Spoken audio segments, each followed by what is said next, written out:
King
join us live soon.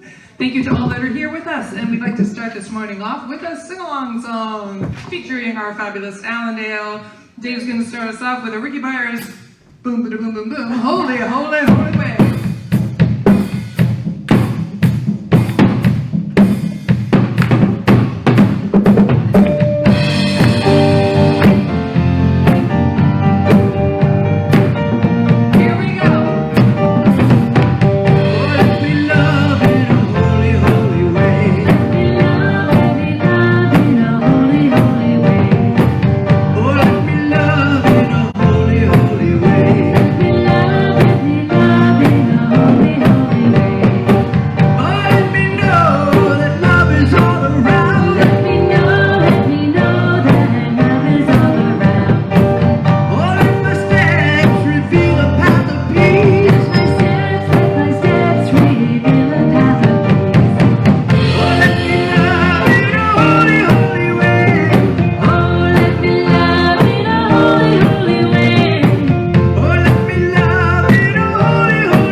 Center for Spiritual Living, Capistrano Valley. My name is Judy Chapman, and I'm so happy that you're here this morning. I'm happy I'm here this morning. And you missed a great meditation this morning, those of you out in cyberspace. We are open, so come on back. 10 o'clock starts the meditation from 10 to 10:15. And then we have music, and then we have a beautiful service at 10:30. So we are still distancing our chairs. We're wearing masks when we're not up here. And we really want to see you. We miss you all. So there's many of us here today, so make it a summer resolution to come on back to church. Okay, so today, tomorrow, oh, no, not yet. No, we're going to do something, I'm doing something different today. But you can just sit right there, that's fine. Sit. So tomorrow is Memorial Day. It's a time to pause, to remember, to reflect, and to honor the fallen. What it isn't is a day to thank a veteran, and many veterans will say this much. For Veterans Day is for those who hung up their uniform. Armed Forces Day is for those who are still in uniform. And Memorial Day is set aside for those to pay tribute to those who died serving in the military, fighting for our freedom. I love the United States of America. Even with all of its warts, its bumps, its conflicts, and all the situations, I still love the United States of America. So this is a video to tribute to those for Memorial Day.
This is a Memorial Day prayer written by Helen Steiner Rice in the early 1900s.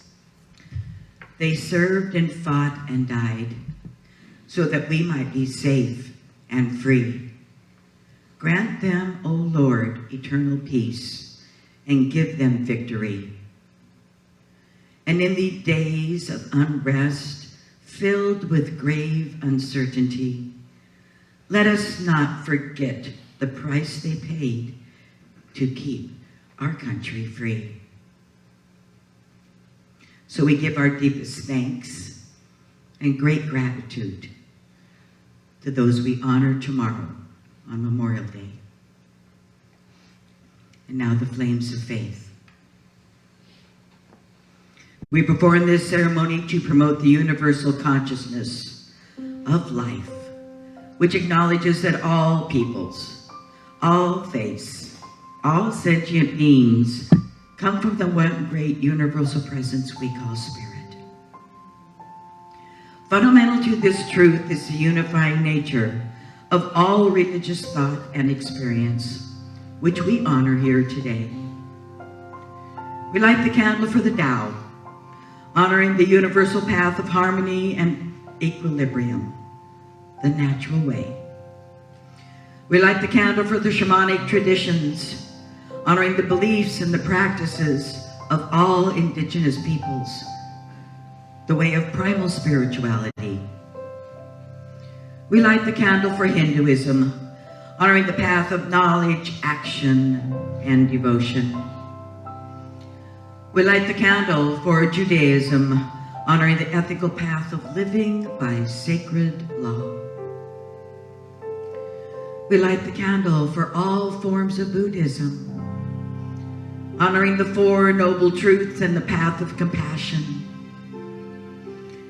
We light the candle for all forms of Christianity, honoring that Christ consciousness as a path of love. We light the candle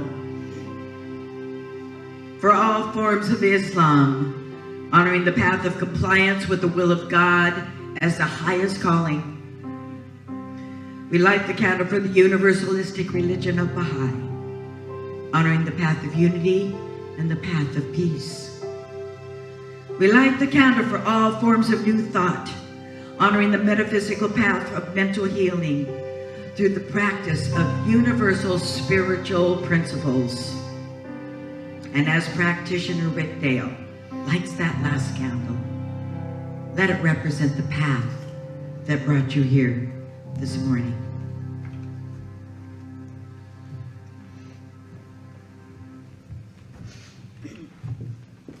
Let us pray. We go within knowing the truth. And the truth that we know in this sacred moment is that there's only one. There's only one divine essence. There's only one God. There's only one Spirit. There's only one first cause to all of creation. And this one is love, intelligence, freedom, joy, kindness, and compassion. And I know that all the qualities of God are revealed within each one of us.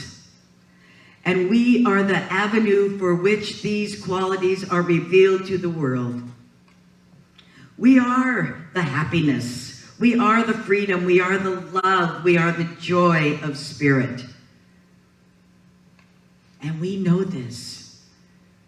And it is felt deep within our very being.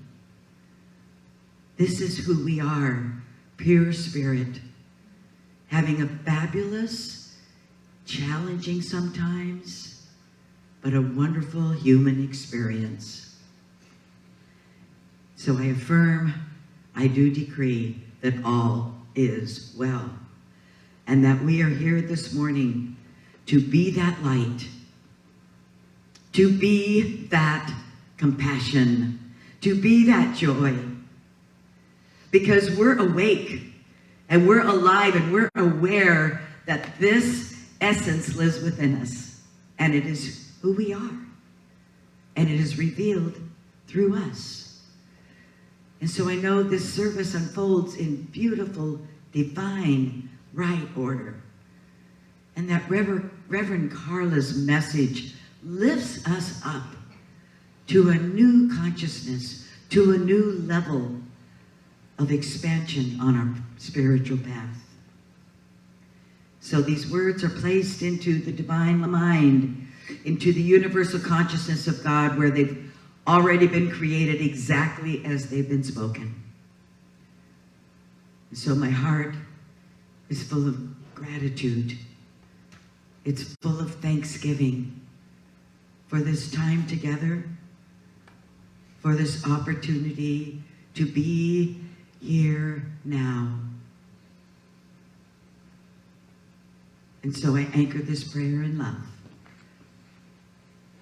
I anchor it in freedom. I anchor it in joy. And please say with me, and so it is. Amen.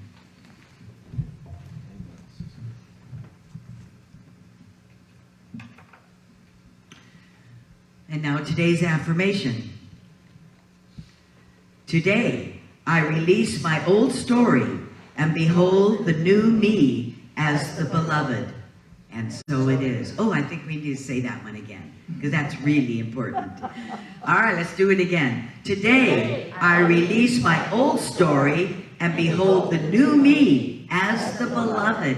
And so it is. And our declaration of principles.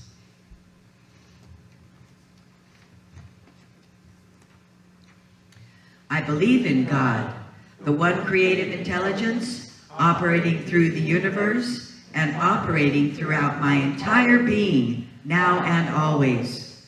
I believe this perfect spirit operates upon the law of mind and creates my experience exactly according to my belief. I believe this perfect creative intelligence can be used by me and by every other person to produce health, abundance, and love in mind, body, and total life experience.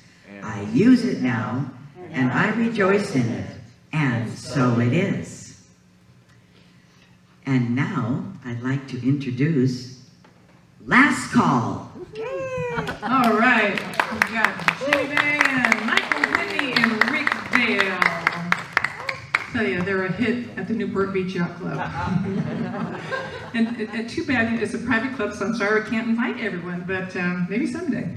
So they're going to start with a traditional hymn and a cool arrangement, and this is Just a Closer Walk with Thee. So if you know it, come along.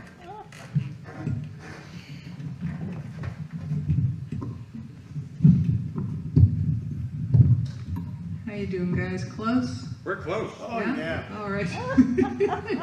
All right. For all the old-time religion folks. 1, 2.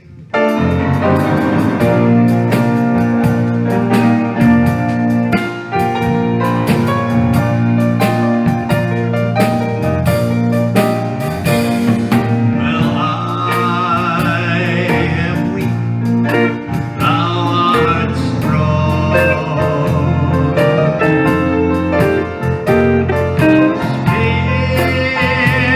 Spirit, keep me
know by now, almost halfway through the year, that our yearly theme for CSL is Centers for Spiritual Living is Timeless Wisdom, Evolutionary Vision.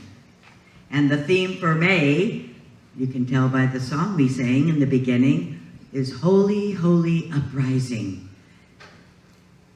Today's topic is boldly living a new story. And it's going to be just excellent. I just know you're going to love this. And it's presented by our very own staff minister, Reverend Carla Shiradas. Please welcome Reverend Carla.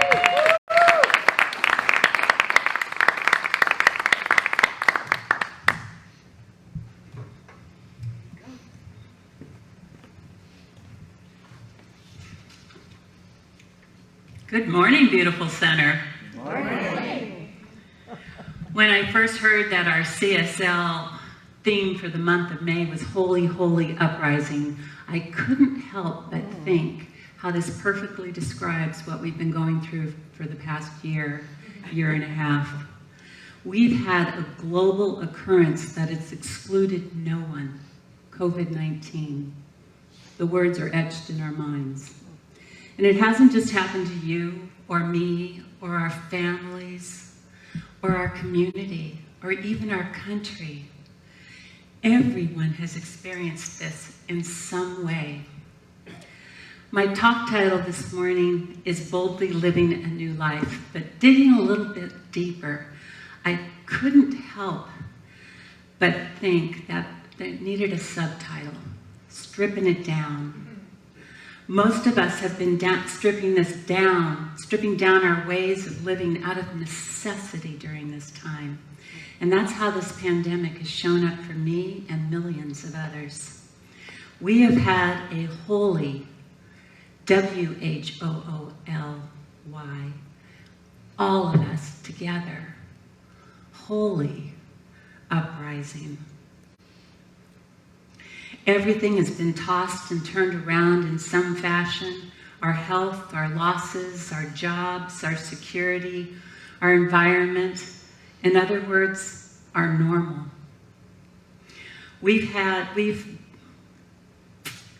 been called to make radical changes. The question is, are we paying attention? This change is calling for a paradigm shift of collective consciousness. And that's why we're all in this together. I've had a lot of time, and I know you have too, to examine how this pandemic has made us rethink so many different areas in our lives. And it occurred to me that we've been stripping it down to reality. Out of curiosity, I looked up the word reality in the dictionary. And you know what it said? Authenticity. We've been called forth to become or to discover our true nature. Yes, authenticity. So for me, stripping it down first started with my job. I was lucky enough to work in an industry where I could work at home, and I still am right now. I used to drive to my job every day, Monday through Friday. I'd spend an hour getting ready in the morning, another 20 minutes getting my lunch prepared, and 45 minutes on the freeway, commuting, in traffic, one way. Now my morning commute is walking to the next room. Magical.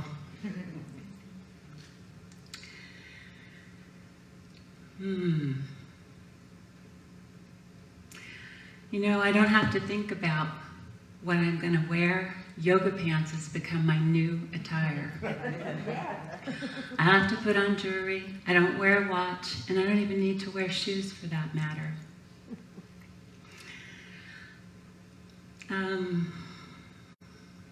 Yeah, we've been stripping it down to the basics. And you know what? It feels so good. It's an untold freedom of simplicity.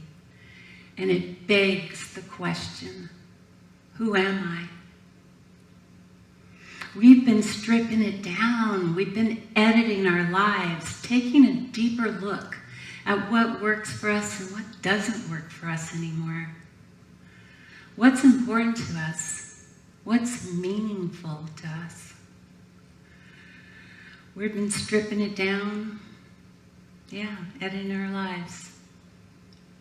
During this time, we've been cleaning out our closets. We've been organizing our drawers. We've purged out stuff that we don't need anymore. The thrift stores have become overwhelmed to capacity with our stuff. We have minimalized, we have cleaned out the cobwebs and simplified life, both mentally and materially. Home improvement projects have skyrocketed since COVID. Backyard gardening and raising chickens have become a new hobby phenomena. People are reading books again, and we're actually cooking. Families are sitting down together for dinner. Parents are spending quality time with their kids, and they're playing games and working on projects and talking to each other. Weekends have taken on a whole new identity. The Smithsonian Magazine reports that arts and crafts has had a resurgence. And craft websites have increased some 300%. We're stripping down life, and life has become more meaningful, more productive, and more creative. First and foremost, we are creative beings made in God's image to create, and we're rediscovering that. For many of us, this time has allowed us to get back to our roots, to ground ourselves in a more authentic life, and it all begs the question, again and again, who am I? There's an old story from the wisdom traditions, and it reminds me of this. A woman goes on a quest to answer the one most important question. Who am I? She sets out from her village, and she hikes up to the nearest mountain because she hears that there's a very wise yogi living up there in a cave. She hikes a day and comes to the yogi's cave. She enters, she bows, and she asks the yogi, I'm on a quest to find out this one answer. Who am I? The yogi shakes her head, and she replies, oh, that is far too profound a question for someone like me. I cannot help you. So the woman goes hiking further up the mountain. Days later, she reaches another cave of an old saint who's hutched over a fire. She sits down and asks, can you help me? Who am I? The saint smiles, oh, that is beyond me. The woman leaves and keeps going higher and higher up the mountain until she has passed the tree line. And the weather's turned cold and it's windy, but she continues on. After several days, she arrives at another cave where she finds an old woman alone on a rug. She sits down her pack and she asks, who am I? The old woman looks her up and looks her down. She lifts one eyebrow and she smiles and she says, who's asking? Don't you love that? Who's asking? This story awakens us to discover the self behind the self, a process I believe that we're all going through right now, if we're aware enough to see it. The question behind the question, the who behind the who. Isn't this pandemic asking us the same questions? I clearly remember the first time that I understood this concept, or I was getting a glimpse of it at least. I was a child, maybe 6 or 7 years old. And I was in my room alone. I was crying hard about some injustice that I thought my brother or parent had laid on me. I can't remember quite the details, a little foggy, but I was sobbing so hard. You know that belly welling sob where you can't catch your breath? And suddenly, I was in the corner of the ceiling, and I was looking down at myself, curled up in a ball on the floor, sobbing. The me up there was simply observing the me down there with no emotion involved. I was just neutrally witnessing it, noticing what the little girl was doing. The little girl was me, but yet I was keenly aware that she wasn't who I was. That's how this pandemic has showed up for us. This pandemic has showed us and revealed some great, great truths. COVID asks us, it made us ask the question, who am I? We've been stripping it down and forced to make changes in epic proportions. Together, we're taking a deeper look at the truth of who we are. There is one thing that I know that we can all agree on, that each of us has experienced this pandemic. We're all being shaped by this experience in some form. And as Dr. Michael Beckwith says, that we're pushed by pain or we're pulled by vision. And that's what this crisis is doing. For many of us, it's been painful, uncomfortable, isolating, even tragic. Many are waiting for this to be over so it can get back to normal. The key word here is waiting. What are we waiting for? My in-laws have been so disconnected and disconcerted with this thing called COVID. They spend their days complaining that there's no life left, there's nowhere to go, and there's nothing to do. They say that they're tired of them telling them what to do. The ironic thing is that my father-in-law is 93 years old, and he can barely walk to the kitchen on his walker. You know, I suggest to them that they take a drive, have a picnic, take in some views, get some fresh air, but they say no with an assortment of excuses with why they won't. What are they waiting for? Many have this attitude that life has stopped. Has it? Not from my perspective. It's quieted down so we can pay attention to what's important. There are lessons here for us in the quiet. My grandma lived in an old 2-story home in Ohio, and she stored upstairs in an antique dresser her best linens and towels. She was waiting to use them for something special. Sadly, she died with her stuff upstairs, never to enjoy it. Isn't it senseless how we save our best china and stemware for a special occasion? Isn't this a special occasion? Isn't today something to be celebrated? Isn't this time that we've been given worth a deeper review? I once attended a week's seminar, not getting very much out of it, but I did take away this one jewel of a quote: pay attention or pay in pain. This quote has stuck with me throughout the years.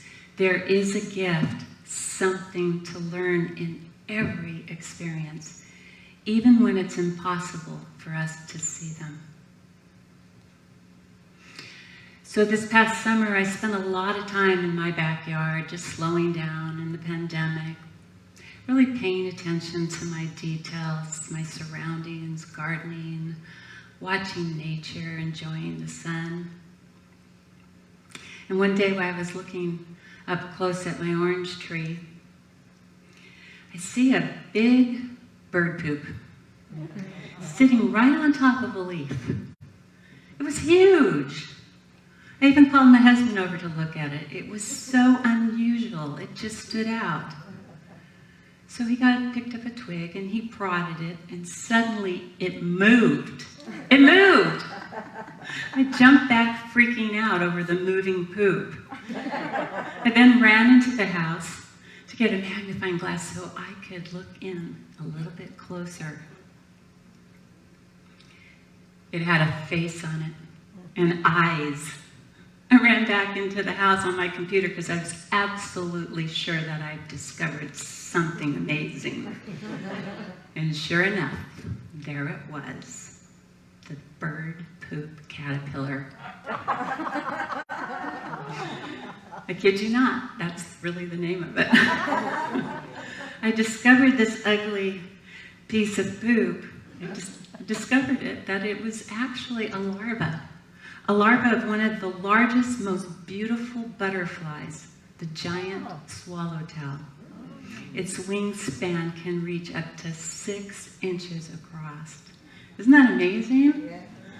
Well, thrilled with our discovery, we left that poop right where we found it. And then a few weeks later, while I was out in the garden, there it was, the giant swallowtail butterfly, flying in all its glory right around that same orange tree that we had discovered. Such a gift. When we slow down, God appears everywhere. This experience is such a poignant metaphor. Out of something that appears to be so ugly can transform into something so beautiful. Well, as our shutdown time with COVID appears to be slowly opening up, can we see the beauty in it?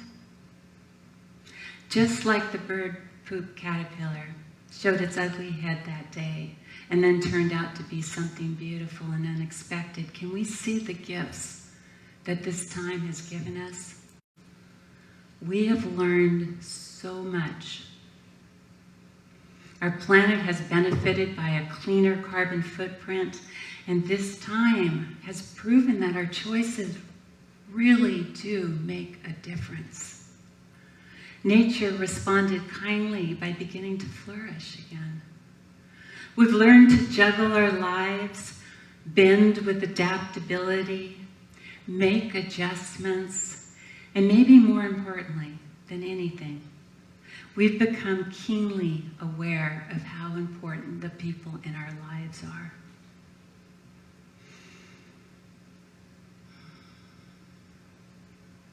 We've slowed down. We're a little less materialistic, and we've become disinfectant experts. And my, what clean hands you all have. You know, we've had time to edit our stories, and for many of us, this is a time where we've become softer and quieter and more aware of God's presence in our lives. We've had a holy, holy uprising. We've reached liminal space, a sensory threshold, leaving the old world, our past behind, but not quite sure what the new will look like. This is a sacred space where the old of who we were is rising up to the who we can become. Together we are creating a brand new story. So let's affirm together right here and right now that this is a holy, holy, glory, hallelujah moment. And so it is.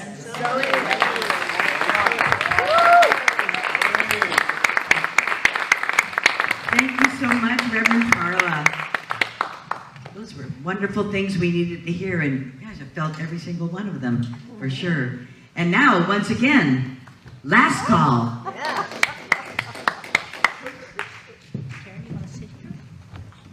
I love that. The bird poop caterpillar. Not going to forget that one. But it's true, that transformation, something that looks one way, we give it time, we think about it, tune into God, and it's beautiful. I won't need this again. You probably won't, no. Letting the guys get set up here. And this next tune is called The River of Dreams, which I think is very appropriate. Envisioning a new, glorious time ahead. Written by Billy Joel, and was one of his biggest hits, wouldn't you say? Sure. Thank you. I carry Michael along, and he just reaffirms everything I say. I'm the comedy act. Thank you. Count us in, Ricky. 1, 2,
Dancing there in the back.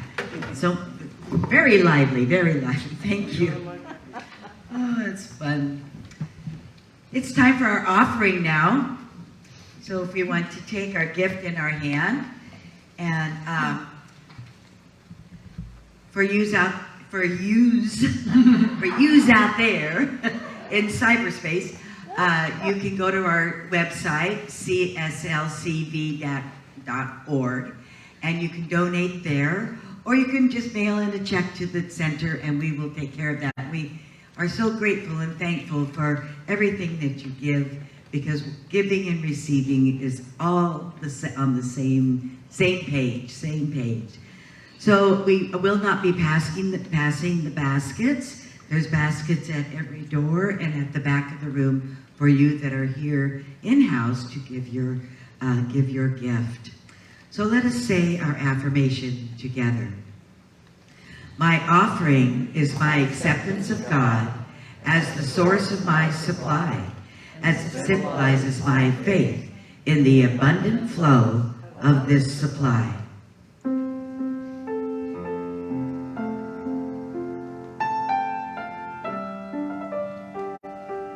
You're more than welcome to join me on I Am So Blessed. I am so blessed. I am so blessed. I am so grateful for all that I have. I am so blessed. I am so blessed. I am so grateful. I am so blessed. One more time with me.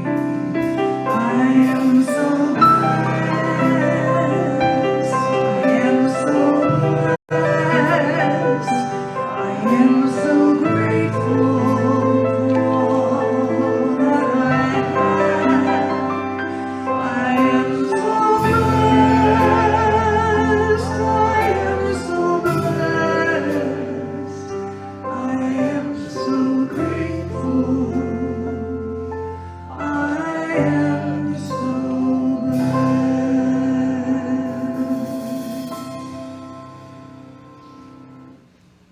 Diane King Band, and we are grateful for you, our music and our choir director. Thank you so much. And in our band, David Page, Bill Dixon, Ed Cusby, great band. We love you. In our sound booth today is Dave Friedman and Mary Brogdon. And we have Laura Locke on the camera this morning. Thank you. And let's give Reverend Carla another thank you for that wonderful service. Thank you. It was wonderful. So right after this, our service, we have coffee and conversation on Zoom. And there you can meet a practitioner. And the practitioners today are Anita Baroldi, Dave Friedman, and Rick Dale. Yee-hee. So you can meet them on Zoom, and you just log in, and it's on your weekly email that you've received to log in, and you can have a private session with one of these wonderful practitioners. And now we're having invitation time with Reverend Karen and Rick Dale.